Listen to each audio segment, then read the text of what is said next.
Hello and welcome to this week's episode of Raising Healthy Mothers. This week we are talking about seasonal eating because something magical has happened to the produce in our shops. Have you noticed? In supermarkets, the packaging is now full of the British flag if you're in the UK, and it just shows how much stuff is available in the UK now.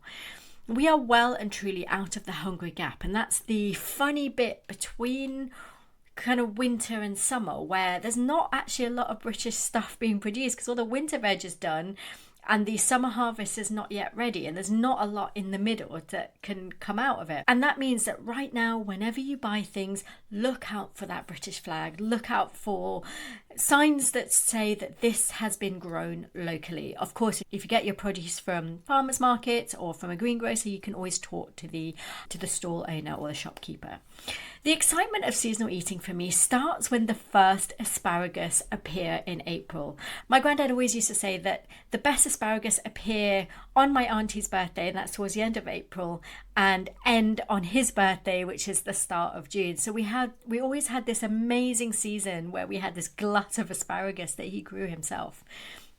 And you also get that excitement of seasonal eating when you get that first whiff of wild garlic in the woods, if you're lucky enough to live near a woods that has a patch of them. For me, learning about seasonal eating happened quite late in life because growing up in Malaysia, where I was born, most veg just grows year round. There's an abundance of vegetables, there's always great veg there. But there's not a lot of rhythm to it because it's just always available. You never have to worry about whether or not it's going to grow because it just is. It's the tropics. Things grow. Now, we did have very distinct fruit seasons for certain fruit. That's definitely true. And we did definitely have that excitement in the fruit season. But it was never just in one particular time of year. You'd have certain fruit available at certain times of year, but there'd be other fruit available at other times. So we were aware of things like fruit seasons in Malaysia, but never really had that big sense of abundance at only certain times of the year. So it was only when I moved to the UK around the age of 15 that I understood about seasonal eating. And I was very lucky because when I moved to the UK, I lived with my grandparents, and they were that generation. They were young in the war and they knew about growing vegetables. That was their war effort, was growing your own. They were too young or too needed in other areas to actually go to war, but they knew what they had to do at home for it. And so by the time I went to live with them, obviously much, much later, they were still growing a lot of produce in their own allotment. In fact, almost all of the vegetables that we ate were grown by them. And they also bottled and preserved a lot of their own vegetables and fruit, which meant that we were eating homegrown stuff well into winter. Of course, when I was a teenager and I was living with them, I did kind of think this was all a bit uncool. But I did still really appreciate the fact that they would take me to the allotment and they'd usually set me on the fun task of things like picking raspberries or picking some of the berries that I was allowed to eat as I went along. So although we lived in London, they were still living in tune with the land and the seasons. Like, they knew what they had to do and when they had to grow what and all those things that I think we've really lost touch with right now. And they didn't necessarily do it for health purposes. They did it because it made sense to them, because it tasted better. Like, I will never forget my grandfather enjoying a tomato picked straight off the bush and always saying how much better they tasted. And they did. I mean, warm from the sun, straight off the bush. Honestly, if you've never tasted a tomato like that, then I highly recommend growing some tomatoes sometime. And it brought them a lot of joy. And of course, it meant that they were outside for a vast majority of their day at certain times of the year. And they did a lot of movement. They were physically active. It's a very, very active work growing your own vegetables, and they were physically active for it. And it never left me. I don't actually have an allotment now. I'm well aware that once you hit your 40s, you kind of hit your allotment era. I'd love to have one. I know the wait list for allotments in our area are like something like 5 years long. So I wish I'd got on it 5 years ago, but there you go. I really do think that watching them grow their own produce and really enjoying it and appreciating it and knowing what to do with it really stayed with me. But I don't think I truly appreciated why it mattered so much until I found myself in the world of nutrition and learnt that eating in season was actually healthier and more nutritious. And of course it makes sense. Once you know it, you can't unknow it. But when you think about something, some beans that were picked over in Kenya like 3 weeks ago and then packed onto an aeroplane and then taken to a warehouse and packed, ready to take to the supermarket. By the time it's arrived at the supermarket, it doesn't have those nutrients. The beans that I picked from my grandparents' allotments and ate straight away without even cooking them, of course they are a completely different product. So to me, seasonal eating really matters. And I think, especially in the season of motherhood, it feeds so much more than just the nutrition that your body needs. I think it helps to tap into your body's innate rhythm. We don't really truly get how much we are still very seasonal beings, even though we are no longer farmers and we're no longer so reliant on what is happening in the world around us. But in summer, we tend to feel lighter and fresher, and those are the kind of foods we want. In winter, we want more warm and grounding food, and that is the kind of mood that we get into in that season. If you joined my workshop last year on Sync Your Cycle, you'll know that I talk about seasons and how it maps onto our period cycles as well, to our menstrual cycles, and how eating around our periods can really mirror eating around the seasons. There's a lot of similarities there, and if you're interested, you can go back and have a look and watch that masterclass if you like. I'll put the link in the show notes. But the other reason why I think seasonal eating is really great in motherhood is because it helps to bring variety and inspiration without the decision fatigue. If you know that when you walk into a supermarket and you are only going to buy British produce, it just helps take away a lot of the noise of the food out there on the shelves that is actually not British. It helps with that decision fatigue. And I always talk in my seasonal resets and my meal plans and in my work with one-to-one clients that we should be eating around 30 to 50 plant foods a week. And ideally, we want to be eating up to 10 portions of vegetables and fruit a day. Not your 5 that the NHS are telling us, but up to 10. I know that can be quite hard to achieve for some people. But the magic thing is that if you're eating in season, especially at this time of the year, you get that variety and that inspiration without having to really work very hard on it. It's also cheaper. At the moment, a kilo of strawberries in most supermarkets is cheaper than frozen strawberries, which is not the case for most of the year, right? It's genuinely why I have never complained about the price of berries. About 3 months ago, one of the most common things I was seeing on my Instagram feeds was like, oh my gosh, the price of berries, it's so expensive. You have to take out a small mortgage to keep your toddlers in berries. And I'm like, but why are you buying berries now? It's not in season. Okay, of course it's going to be expensive because you're having them flown over from Argentina. I'm so baffled when people say that they spend all this money on berries in like March or January for their toddler. I'm like, don't do it. That's not the season for it. That's the season for eating apples and pears. By that point, I haven't eaten a berry that's not frozen for like 6 months. And I can't imagine that they taste very good after being flown halfway across the world. But when you get that first taste of a local strawberry, it is genuinely the best thing ever. The other reason why I think seasonal eating can be really beneficial is it can help you break that beige food cycle, where you're eating toast or your toddler's leftovers, you're eating the same 3 meals over and over again. But if you're eating in season and you tend to buy stuff that is in season, you're going to naturally get more colour and variety onto your plate. And it's a really great way to show that you matter. If you start buying blueberries for yourself because you actually really enjoy berries, but otherwise you tend to just save them for your toddler, then you're showing yourself that you really matter. And this is real wellness. This is not some kind of performative thing that you're doing because other people are telling you to do. It's just for you. And it's this very gentle, grounded show of nourishing yourself. Because I don't believe that you need to eat superfoods to nourish yourself. I think a courgette in season, cooked with care and love and in a way that you're going to really enjoy, is genuinely more nourishing than, having some kind of whatever on-trend superfood there is right now. It's in season. It is at its peak nutrition for you, and you made it for you. I put seasonal eating front and center of all of the recipes in my seasonal resets. It's called seasonal for a reason, even in winter when pickings are slim, because that's how much it matters to me. It's obviously tastier and it matches the mood and the need of the season, like I already talked about. And I also think we complicate nutrition so much. We really do. And by having the simple principle of I just eat food in season as much as possible, it helps to narrow down what you need to eat, because I do believe it is truly healthy to eat potatoes and carbs in winter, and then in summer to focus a lot more on those salads and the fruit and the veg. Like, I don't think you are going to completely ruin your blood sugar levels if you're eating loads of fruit right now, but you do need to balance it out with the fact that in winter you're probably not going to be eating as much fruit. So, my big thing is making nutrition uncomplicated. And that is, for me, a really easy way to make nutrition easy and simple. So what is going to get in the way of you eating in season?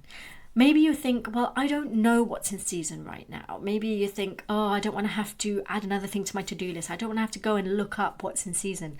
Well, again, it doesn't actually have to be that complicated. You don't actually have to know exactly what is in season right now.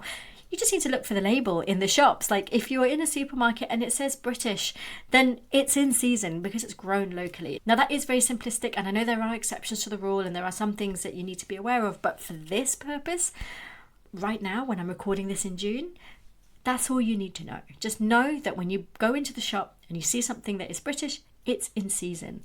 And if you do have the opportunity to go and shop in a farmer's market or a farm shop, or you have lovely greengrocers locally, then talk to them. They will tell you whether it's in season. They would probably be able to tell you the name of the farmer that grew it and the conditions that it was grown in and what it's like and why they chose that particular farm. Talking to the stall keepers and the shopkeepers who actually chose that veg is really valuable. You don't get that if you buy from a supermarket.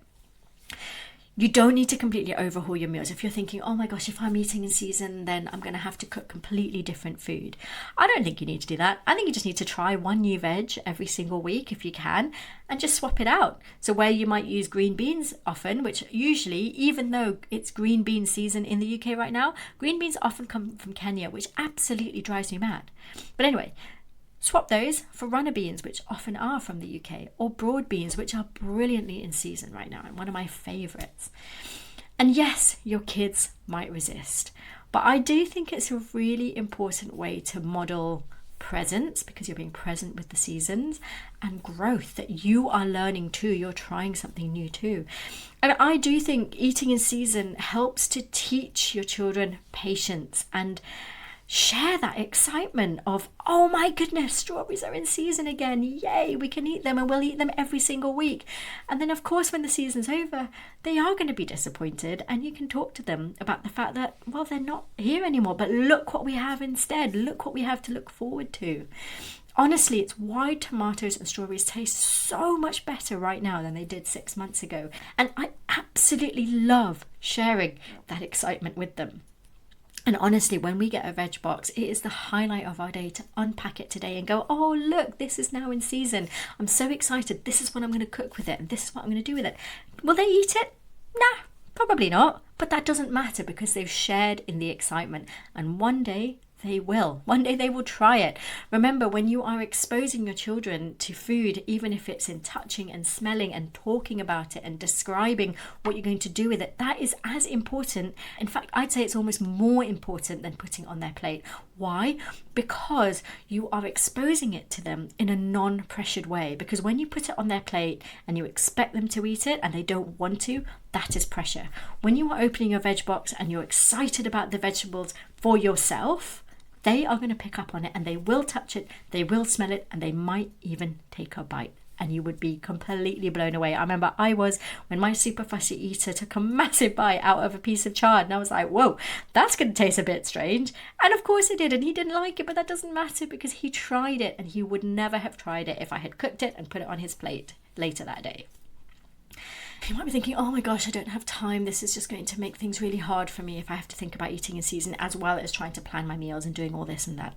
Well, I've got something coming up for you anyway. But listen, you do have time. Why? Because this is one of the things that is going to give you energy back. When you eat in season, you are going to get your energy back. You are going to be eating food that is genuinely going to give you good health. Like, this is not like some kind of weird trend thing. Like, it is good nutrition. Food that is eaten in season has got more nutrients in than if you're eating something that's been flown halfway across the world. So if you feel like, you've been in survival mode right now and you actually are really over it, you want to feel like yourself again, I really think this is a great way to start. Seasonal eating, choosing things that are in season and choosing things that you enjoy for yourself, not just because you know your toddler's going to eat it. That is a really brilliant way to start feeling like yourself again. So at the moment, the best seasonal veg, tomatoes, choose British if you're in the UK or wherever you are local, if it's summer where you are. Peas and broad beans, another really lovely summer veg. Tender stem and sprouting broccoli. I love broccoli in all its forms, but these are my favourites and it is absolutely delicious right now. And rainbow chard as well. This is a really great way to eat the rainbow while still eating the same vegetables. It still counts because you're eating different colours. So just taking two particularly seasonal veg that I am really enjoying this week. Courgettes. They're a really great way to get some veg into your baking, for example, in a way that maybe your children might not have eaten otherwise. So you can grate them into muffins or you can grate them into cupcakes as well. They make, how we really enjoy carrot cakes? Well, I made a really brilliant courgette cupcake once and they were really tasty and very well received. Very similar to carrot cakes, but courgettes instead. Look it up on Google. You can make courgettes into a pesto and stir it through pesto. If your children really like pesto, try them with a courgette pesto instead. And of course, my absolute favourite, it's on every single menu whenever I run a seasonal reset, is a big tray of roasted vegetables, and then you can eat it as a side dish or you can turn it into a many veg sauce, which has had a lot of converts since the last reset. And then the other veg I really want to highlight here is broad beans. I've already mentioned it before, how you often can't get green beans that are British, but you can get broad beans. And I really like them. It's funny, my grandparents used to grow broad beans. When I was a teenager, I just used to really hate them. And I think that was a lot to do with how they cooked them. So they used to often cook the older pods and boil them for quite a long time, and they were quite bitter. But if you get quite young baby broad beans, they're really delicious and you can do so much with them. Don't just boil them. You can blanch them and mash them up with some olive oil and lemon, which is like a more planet-friendly version of avocado on toast. You can stir some cooked baby broad beans into quinoa and have it with feta and herbs and make it like a really delicious base for a grain bowl. Or you can saute them with leeks and courgettes again, add some mint and some lemon and some olive oil, which is a really delicious side dish. These are the kind of things that I've been cooking over the last couple of weeks, and this is just about choosing what's in season and thinking, yes, this is what I want to eat and this is how I'm going to eat it. And you cook it simply, add really simple ingredients, salt, lemon juice and olive oil. It's all you need to turn really basic vegetables into something delicious. You don't have to make it fancy. It's just good food made delicious. So if you would like more support on cooking in season, then I would love to invite you to join the weekly table. This is my new project over on Substack, and it's weekly inspiration that reflects the season. Totally not about telling you exactly what to eat on what days or all of those things. It's just inspiration that you get to choose it to see what works for your family. It's absolutely perfect for mums who are ready for more calm, to find a little bit of rhythm, and a lot less overthinking. The weekly table is free, and that's where I just send you the list of meal inspiration and some basic information on it. And it's designed to make cooking feel easier, not heavier. So if you want your meals planned for you without the pressure, then that is what's going to help you. And I'd love to know, having listened to all this, how do you feel about eating in season? Is this something that you already do? Or is it a shift that you think you would like to take because you know that you're worth looking after? And this is one small way that you could take. Try one new vegetable this week that is in season just for you. Forget about whether your children can eat it. Just enjoy it for yourself. That's how you start to reset your health. It's not by following some complicated plan or doing a detox, or doing an enema or any of those things. It starts by making a choice that is about you. I'd love to know your thoughts on seasonal eating. You can send me a message on Instagram and I will reply. I love hearing from you. And if you want to join the weekly table, I will share the link in the show notes so you can just follow up straight away. Thanks for listening, and I'll see you again next week for another episode of Raising Healthy Mothers. Bye for now.